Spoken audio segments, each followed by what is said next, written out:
What's up? What's happening? What is going on, everybody? Welcome back to Animation Station, your number one stop destination for anything and everything animation. Today we are at day 13 of the Advent calendar.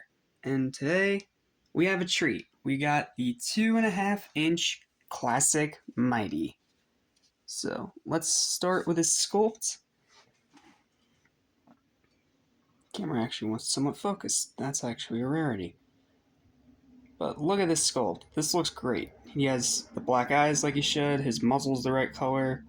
He's got the big red shell underneath his normal jet black fur texture, which is great. They sculpted his ears right. It looks fantastic. Moving on to the back for just a minute. If we look on the top of his head, try and get some of the extra lighting out of the way. There we go. There are lines on his head that outline the shell, which looks really good. And of course, you guys, little pointy tail.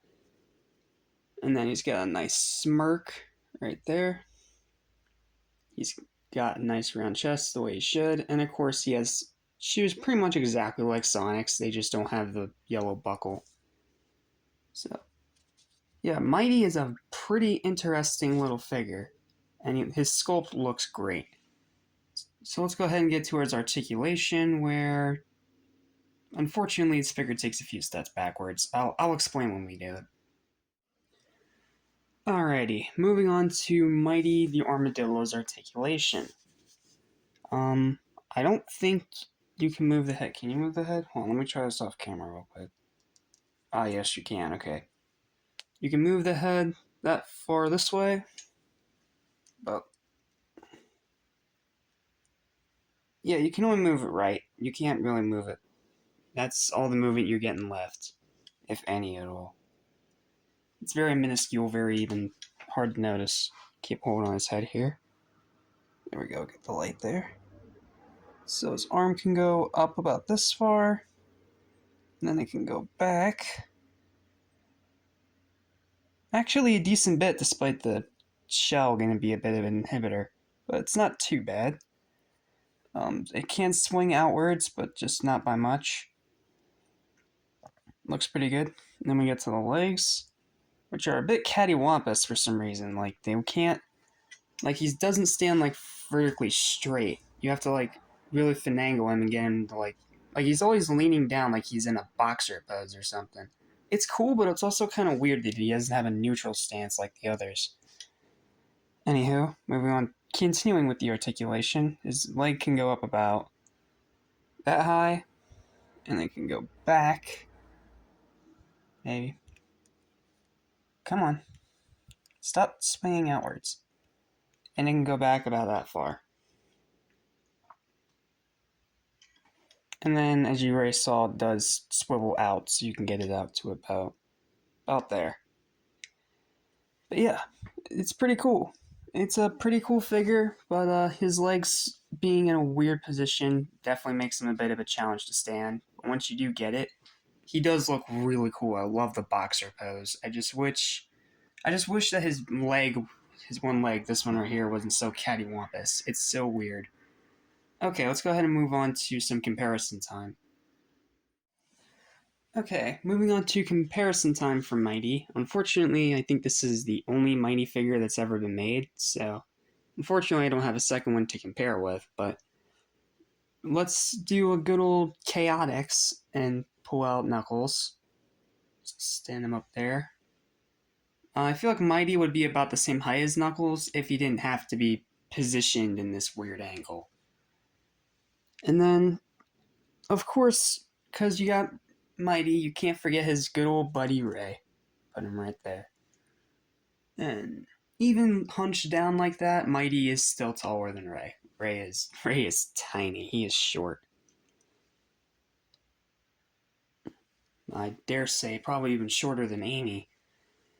But yeah, it still looks pretty cool. I guess for one last comparison, we'll do Metal Sonic. We haven't done him in a while. Let's do Metal Sonic.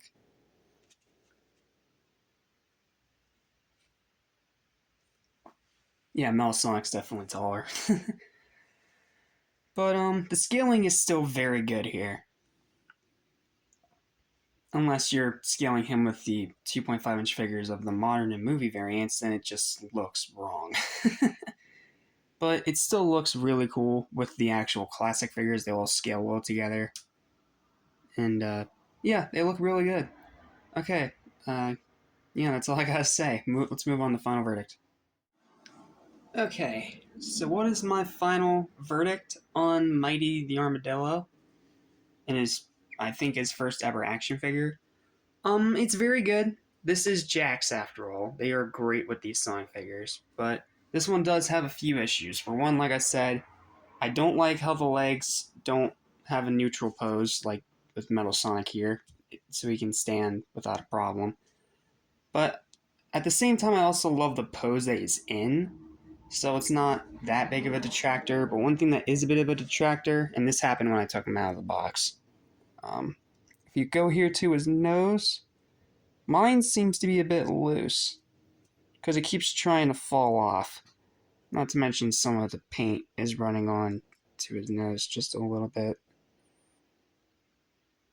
Yeah, the nose wants to the nose wants to keep sliding this way and try to break off, but that's really my only big QC issue. Aside from that, the paint is actually quite clean and it looks really good.